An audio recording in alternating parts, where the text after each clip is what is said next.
Good afternoon. My name's Glyn Jones. I'm the Vice Principal for Academic and Applied Education at York College, and I'm here today to talk about choosing A-levels at York College. I'm going to talk a little bit about A-levels and how they fit into the range of qualifications we provide here. I'm going to talk a little bit about what some of those other qualifications might be and the reasons why you might want to choose A-levels. And I want to talk, hopefully, quite a bit about how you might go about choosing the subjects that you might want to study. Along the way, we're going to look at some of the factors which I think will be very useful in making that decision, and possibly also challenging some popular myths that are out there. So hopefully in the next 30 minutes or so, we'll leave you with some ideas about how to make those choices. I always say at this point that I'm probably going to leave you with more questions than you came in with, but hopefully they'll be useful questions that will help you to make a good decision. So firstly, then, why would anyone choose to do A-levels? Well, that might seem like a strange question. A-levels provide an academic approach to subjects. They are very much a continuation of the feel of GCSEs. They are what most people imagine GCSEs are intended to prepare you for. Now, that's some pluses and minuses associated with that. A big plus with A-levels is that it allows you to study a range of subjects. Typically, and we'll talk a little bit more about this later, at York College we expect people to study 4 to start with, and most people will end up studying 3 of those through to full A-levels.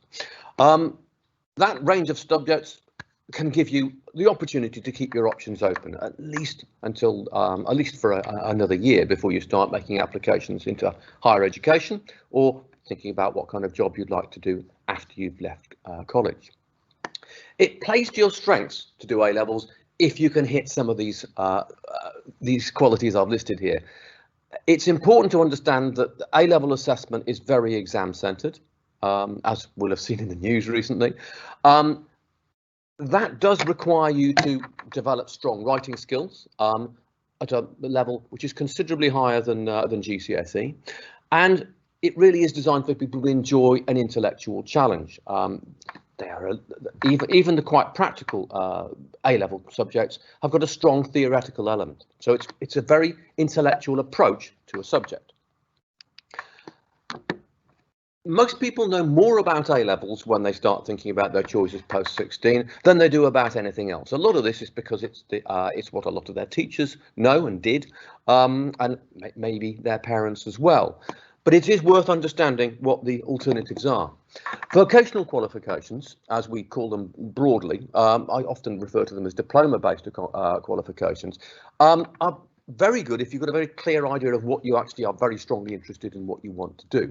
It's really important to understand that we send as many students to university from subjects like extended diplomas as we do from A-levels. So please don't assume that the only route to university is by studying A-levels. A big plus about these courses is that they are very much all about that subject. If you've got an overwhelming interest, for example, in art, this is a great opportunity to be doing nothing but art, and it's very satisfying for students who've got that sort of strong interest. Apprenticeships have changed considerably over recent years.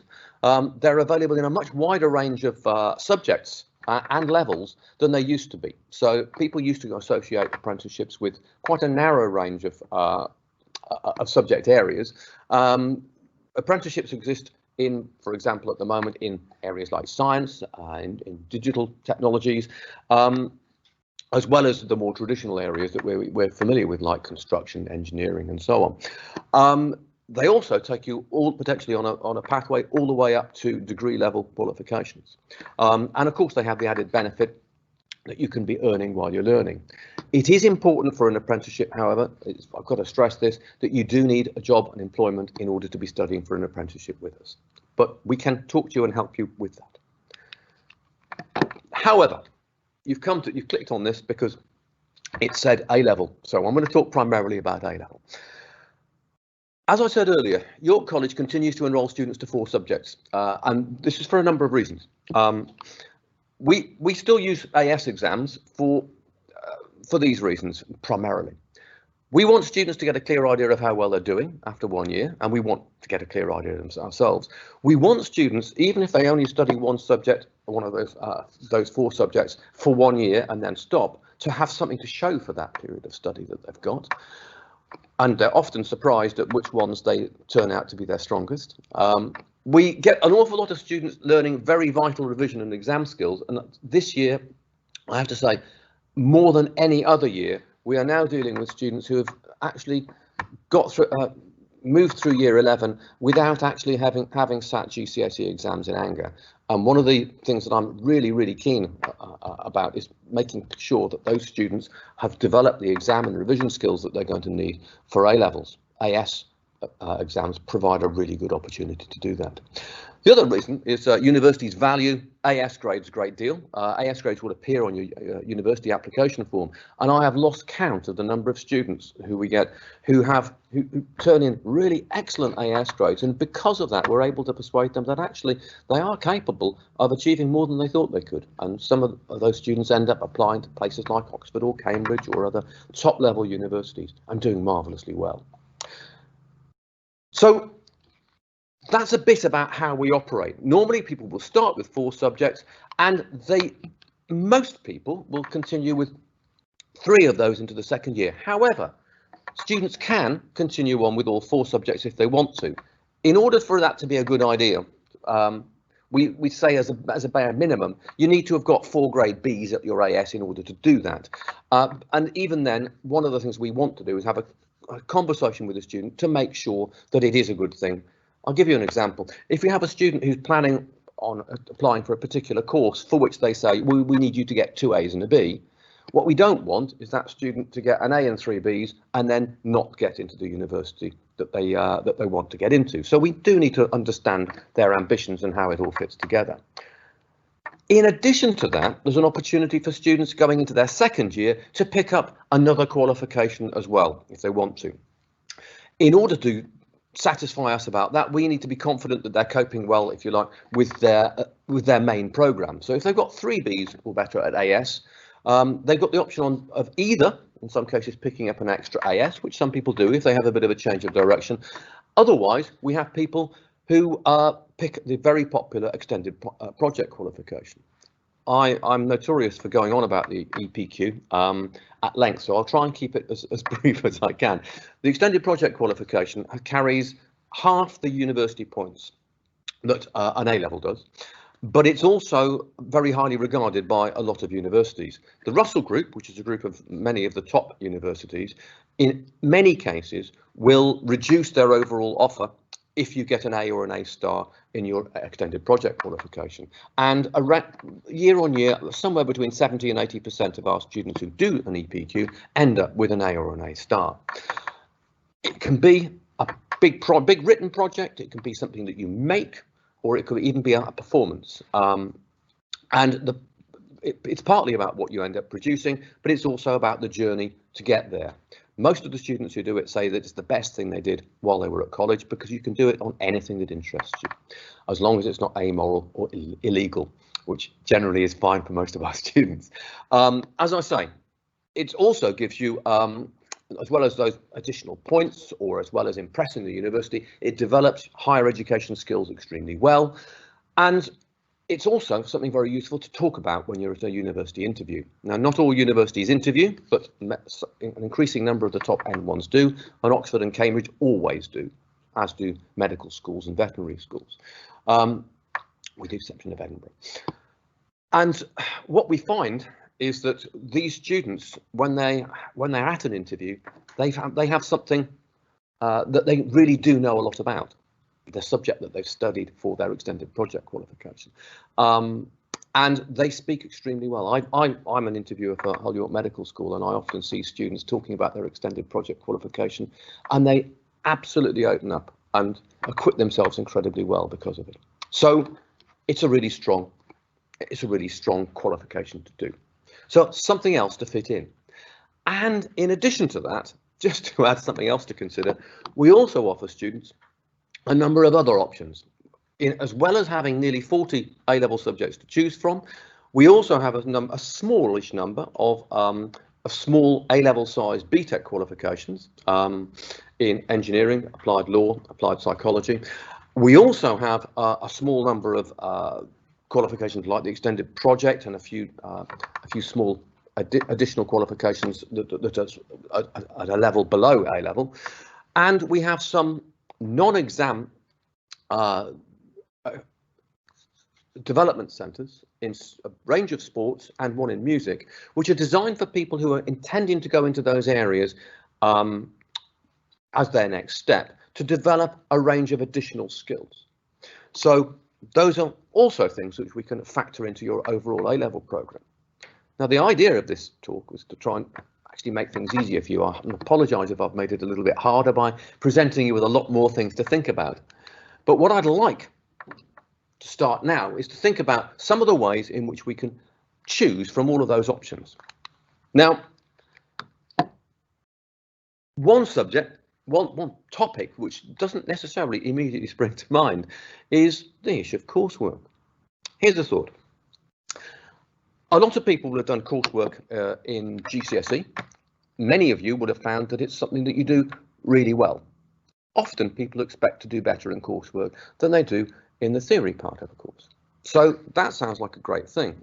I recognise that not everybody likes coursework, but a lot of people do.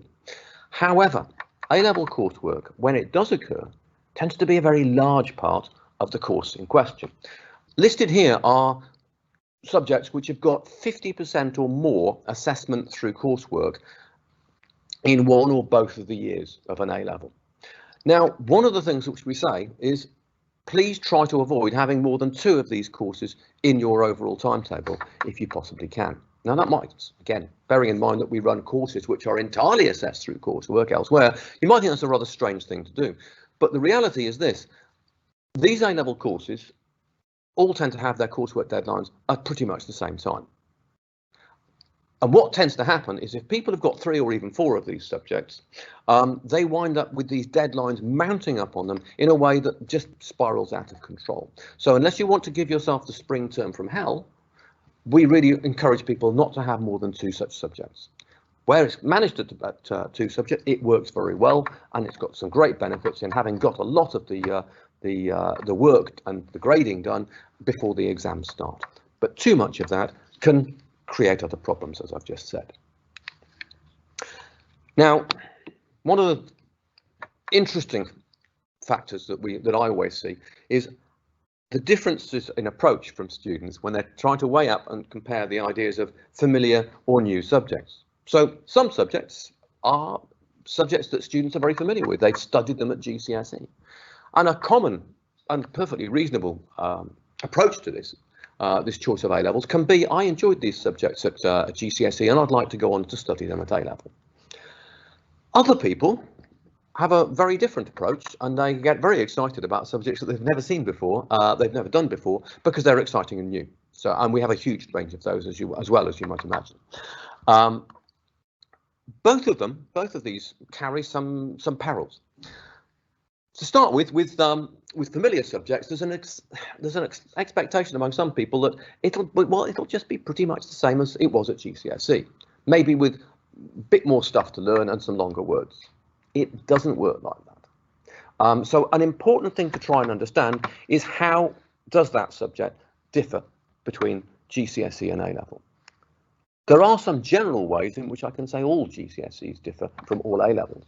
A-levels demand considerably more than knowledge and understanding, which is a very, very major part of what's assessed at GCSEs. Knowledge and understanding only accounts for about 50% of the marks available for A-levels. So the rest is about doing something with that knowledge and understanding. It's about interpretation, it's about synthesis, it's about arguing the pros and cons of different ideas, or comparing conflicting ideas or views, for example. So don't make assumptions automatically about a subject if you think it's familiar and you know what it's going to be like. I've had conversations with students, for example, who say that they really want to do history at A-level because they like facts.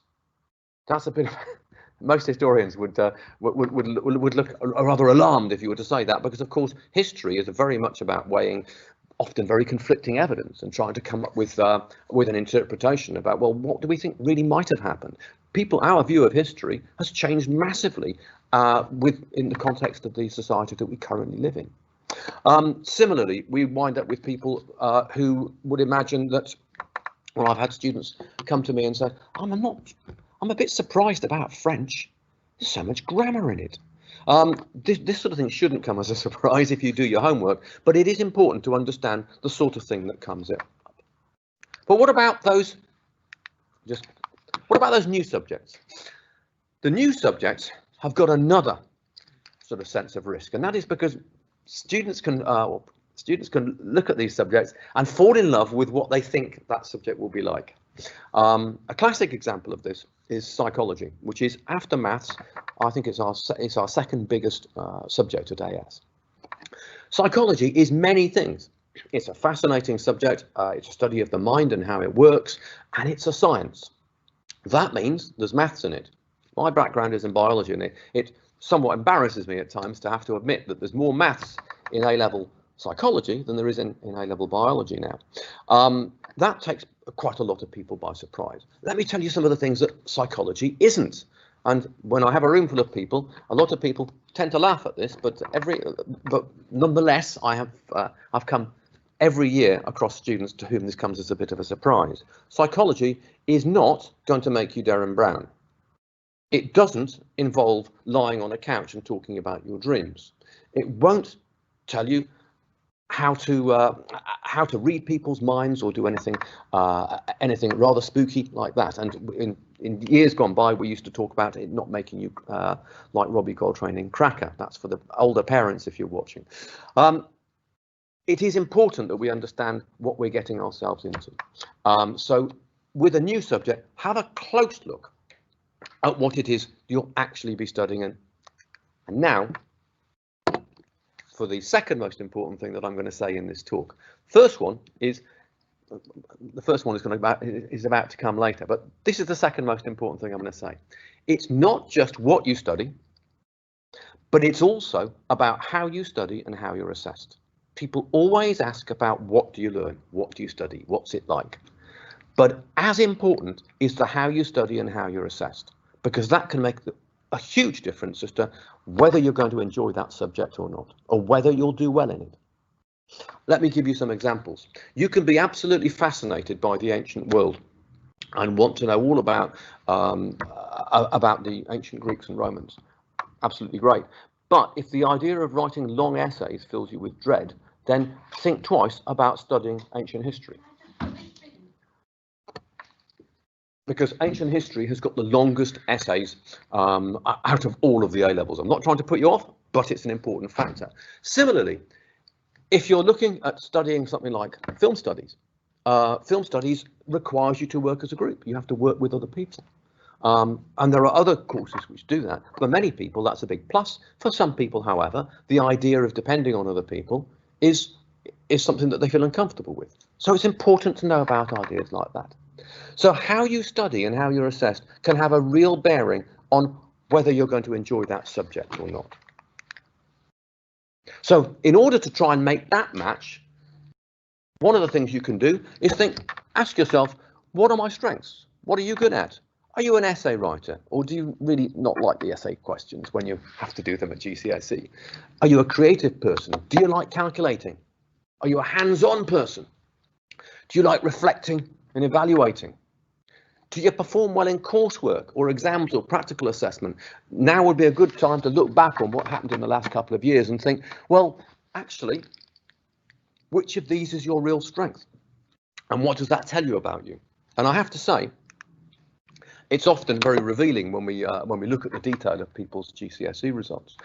Do you like the work to be relevant to the ambitions you've got and the world around you? I have to say, if the answer to this one is a resounding yes, then it really is worth also considering some of our extended diplomas, which we definitely deliver on. Do you enjoy lots of discussion and debate? Now, this is an interesting one. And again, one of those, how do you learn and does it suit you? A lot of our humanities subjects require a great deal of discussion and debate within the class, and that's not the teacher being lazy. That is somebody trying to develop critical skills which are very important for A-level, about constructing arguments, about evaluating other people's arguments, and coming up with an overall view of a complicated system and a complicated set of ideas. So that's something to consider. That might be a real plus for you, or it might not be. Do you like to work on your own project or investigation? Quite a few of our A-levels give you some really interesting investigations and activities that you can do on your own or with other people. Do you enjoy solving problems and working things out? More than you might imagine are involve a bit of that. And do you like working as part of a team or a small group? I've already mentioned that. I've already mentioned film studies, but there are quite a lot of other areas where you might need to do that. So try and consider all of these. There's detailed information available on the college website about the sort of activities and sort of learning styles that go on in all of our subjects. But it will help if you've done a little bit of reflection initially and thought, well, actually, these are my strengths. These are the ways I like to learn. Now, something that often really affects people's choices of subjects, and often when you ask somebody else to help you, this will be the first question they'll ask you. They'll say, well, what do you want to do next? Now, there's nothing wrong with that. That's a very sensible thing to ask. And normally when I have a room full of people and I ask what proportion of people have got a clear ambition in mind, whether it's a job or it's a university course, about half the hands go up. So don't worry, if you have got an ambition, there's nothing wrong with that. And if you haven't, also at this stage, don't worry about it. But if you are one of the people whose hands would have gone up if you'd been here, here are some things to think about. There are, of course, some choices that you've got to get right. So I've just listed some here on the screen. But you'd be surprised how few of your A-levels a particular course or particular ambition is actually going to choose for you. So, for example, if you said that you wanted to go and you wanted to go to university and study history, well, it's fairly obvious you need to study history. But actually, beyond that, there's a very, very wide range of courses that you could usefully study alongside that, which may have absolutely nothing, at least nothing obvious, to do with history whatsoever. And that kind of leads me to this point. Don't feel you've got to plan all of your A-level choices around a single career or higher education path. All too often, I talk to people, look at the choices that they've made and say, why have you chosen these? And they'll say, well, I've chosen this lot because I want to go off and study psychology at university, or because I want to be an occupational therapist. And what I usually say at that point is, well, have you looked at what the entry requirements are for that? And sometimes they have, but usually they haven't. Now, you can do this. You can do it now if you want to. If you go onto the UCAS website, UCAS, that's the University and Colleges Admission Service, and it's easy, ucas.com. There's got a search engine there which will tell you about every higher education course in the country. And you can look up not only the grades they want, but any specific subjects they require you to study. And what you'll find is that it's a rare course indeed that actually decides more than 2 of your 4 A-level choices with us. So, bearing that in mind, you might think, yes, but I could make these choices and I could be an even stronger candidate. Well, there might be some risks to that. I'm going to do this rather more briefly, but normally I'll do it with a bit of audience participation.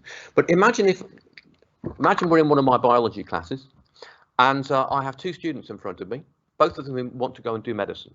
I could be talking about any course, but medicine is an easy one because everyone kind of understands, firstly, that you need to get at least 3 A's, and secondly, that you need to get biology and chemistry for most of those courses. There are a few out there who will make exceptions, but broadly, that's what we'd advise anyone to do if they're planning on going on to do medicine.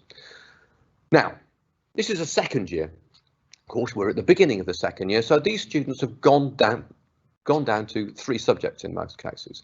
And I've got two students who are both forecast to get A's in biology and chemistry. For one student, their 3rd choice is French. And you might think, well, that's got nothing to do with doing medicine unless you want to go and work in a hospital in France.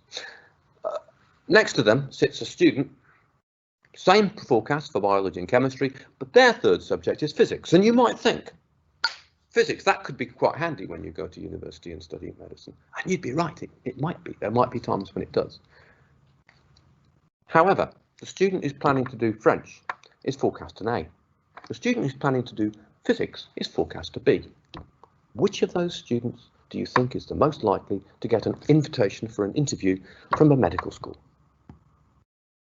Well, the answer is the student studying French, because they are predicted to get 3 A's, including biology and chemistry, and the other student isn't.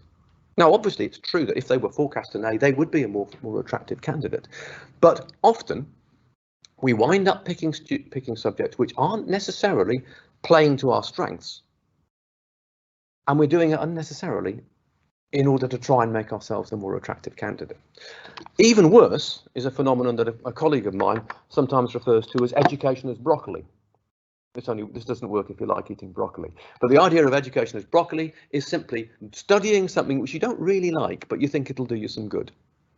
And the reality is, people don't tend to do very well at subjects they don't like, that they're forcing themselves to go through and endure. That's one of the reasons we have the wide range of courses that we do, because we know from experience that students who are studying something they find interesting and exciting tend to work harder and be more successful at. So, what does all of this mean? Well, it means don't be afraid of odd combinations. Don't feel that all of your subjects need to go together in some kind of educational flower arranging. The most important thing then that people will tend to look at is the grades once they've satisfied themselves that you've got the absolutely key subjects that they want you to have. And if the only thing that links the 4 subjects that are on your timetable or on your application form is that they're the 4 subjects which, on reflection, you think you'll do best at and enjoy most, then that's the only link they need to have. And that is the most important thing that I'm going to say to you in this session. Now, just a little bit of housekeeping. In terms of entry requirements, the threshold entry requirements for A-level study are, we want normally to see people with 4 or more grade 5s at GCSE, and we want English language to be in there somewhere at a grade 4 or better. There are subject-specific entry requirements which also apply, and they can be found on the website. Obviously, this is on the assumption that someone is studying studied a normal level 2. Occasionally, we get people who've had unusual educations, in which case we'll take that into consideration when we're discussing what we would like to see from them. So, I hope that helps. Let me before we go over to questions, which I always think is the most important part of this, let me summarise them with some general principles on choosing A-levels here. First of all, aim to choose 4 subjects. We wind up with some people who come to us for interview or for enrolment with a very long list or a very short list. Do think about coursework and workload. Try to avoid giving yourself that awful spring term when you don't get to sleep. Remember that subjects can be very different at A-level compared to GCSE, and try and find out how. Don't think about what you study, or don't just think about what you study, but how you learn and how you're assessed. Remember, that was the second most important thing. And most importantly, don't be scared of odd combinations, because what we want you to do is to play to your strengths and interests. So I hope that helps. You can find some more information, building on some of the things I said there, from ucas.com, which is a great place to find out about individual university courses, if that's your intention. You can also find out, in terms of universities, more from the Russell Group. They have a publication called Informed Choices. If you simply put into a search engine Russell Group Informed Choices, you'll be able to find the most up-to-date version of that. They update it periodically. Remember that the Russell Group are research-intensive, high entry requirements universities, so what it says there doesn't necessarily hold for all universities. It's not all about going into universities, and it is certainly possible to move on to other destinations from A-levels. And if you would like to find out more about those opportunities, we can also provide you with information about that, and we have an extensive career service at the college. But at this stage, I'd like to open it up and find out from my assistant if we've got any questions. Please don't be shy. If there's something at any point about that that I've raised in this presentation that you'd like to ask more about, then please type in a question, and it'll be read out to me. You don't have to read it out. You don't have to tune in and speak out loud. Do we have any questions? No. Well, I'll give it a moment. Got a lot of people, but you've done such a good job. You've covered so much that we don't have any questions. Well, I hope that's helped. The stage we're at the moment is if you've applied to us, then we are inviting people to come in and talk to us anyway. But we are still, if you haven't applied to us yet, then please go ahead and do so, and we'll begin that conversation. We have a question. Thank you. What percentage of blended / face-to-face teaching will A-level students have? Well, our intention is obviously in the long term, we're expecting them to be 100% in full time, but that is not how we're going to be starting the academic year. So we're going to be beginning the academic year with a roughly 50% blended approach between online learning, which we learned a great deal about and we're very successful at from March the 20th onwards, and live delivery in college. Now, the purpose of this is twofold. One of them is to try and aid, hopefully, a transition smoothly back to what we would regard as the new normality and full-time attendance. The other part is to try and make sure that our students are trained up and proficient on both forms of learning, partly because it's good preparation for higher education, and partly because if the worst were to happen and we were to wind up in a situation where greater lockdown occurs either locally or elsewhere or nationally, then our students would be able to pick seamlessly up into a more online model. We learned this from the last 4 or 5 months, where we made an extremely successful and rapid transition to that, which we're very proud of. So we definitely want to make sure that we're effectively future-proofing our students' education. Got another one. Is it possible to change an A-level? That depends at what point you want to change. What we normally expect is this. We'll normally operate with a bit of a moratorium on changes for the first week or so, and the reason for that is simply that initially sometimes people just need to get used to the teachers that they've got and perhaps the classmates that they have. After that point, there's an opportunity for students to change. Obviously, we encourage people to do it in an informed way. And there are ways in which we can make sure that they get some further guidance with that. And that sort of transfer window, if you like, lasts for up to about 4 weeks in. Once we get much beyond that, the view that we take is that you're getting dangerously close to giving yourself a huge mountain to climb in order to catch up, although we can obviously come up with ways of helping you to catch up. So really, after about 4 and a bit weeks, we start worrying about your ability to change. So we try to manage that transition, if you like, that churn in subject choices as early as we can. But yes, it is possible to change. The other point that I've made is that right up until the point that someone enrolls, we are able to accommodate someone changing their choices of subjects pretty much. We do say that we can accommodate subjects in any combination. Now, that's not because it's mathematically possible to study them all in any theoretical combination. What we have to do is move things around to make it fit. It is, once we've started the academic year, possible that what you might want to do is impossible due to timetabling, although it usually isn't. It is also possible that group sizes may prevent us from doing that safely. Although, as I say, we are very successful in opening new groups and allowing that capacity. So just a bit of a word of warning: late changes nearly always possible, but there's always a little bit of a consideration about group sizes and timetabling allowing it. But up to enrolment, up to the point of before the start of term, I'll guarantee that we can change. We can pretty much change it to provide almost anything. A few more. What online learning platform will you be using for the blended learning? We're going to be the prime tools that we use. There are 3. We use Microsoft Teams, which we've been using very successfully. We also have a virtual learning environment, Blackboard, which we have been using for many years very successfully.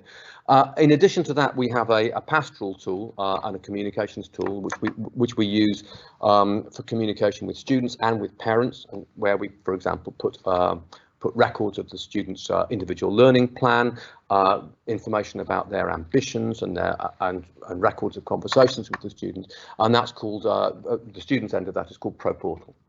And one of the things we cover at induction is making sure that students are versed in all of these. One of the things which we cover at the parents with parents shortly after that is we provide parents with their own access to ProPortal, and we also have a parents welcome event which this year will be online, where we explain a little bit more about how we work together with parents. Another one, please can you clarify that students need a 4 in English language but not in maths? That's right. They will for some subjects. The reason for this is simply that when we looked at the individual subject requirements for subjects, and you can do this yourself, as I say, on the website, it's actually impossible to come out with a full program of A-levels where of 4 subjects or more which do not require GCSE English at a 4 or higher. So it's so integral to the to study of those subjects. That's not true of maths. So if somebody didn't need maths, they would still need, if they didn't have a GCSE grade 4 or better in maths, they would still legally need to continue to study towards that. So one of the subjects they would have to enroll them to would be GCSE maths, but they would be able to study 3 subjects at AS alongside that. And every year we have a small number of people who are doing that. And there's another one. What is the maximum group size? That depends on the subject that you're studying. So typically, if it was an ordinary typical classroom, I'd say the maximum group size is probably around about somewhere between 25 and 27, depending on if it's a really nice big room. If it's in a science laboratory, it's normally 18 or 19, and there are other areas where, for example, music technology, where the number of the amount of equipment that's available in the room limits the group size to about 15. So it varies normally, but I can tell you that the average group size within the college is for A-levels is about 17.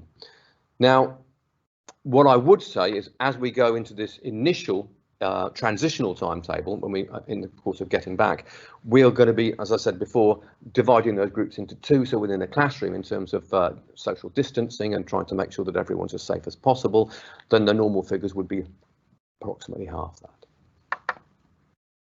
Okay, do we have any further questions? No, I hope you found this useful. If you think of something and you'd like to add a question after we finish this, because I'm about to, if there's no more questions, draw it to hold, then please do still fire it off and ask us, and we'll get back to you and with an answer. So thank you very much. I hope you found this useful, and I hope to see you in the flesh at York College before too long. Bye-bye now.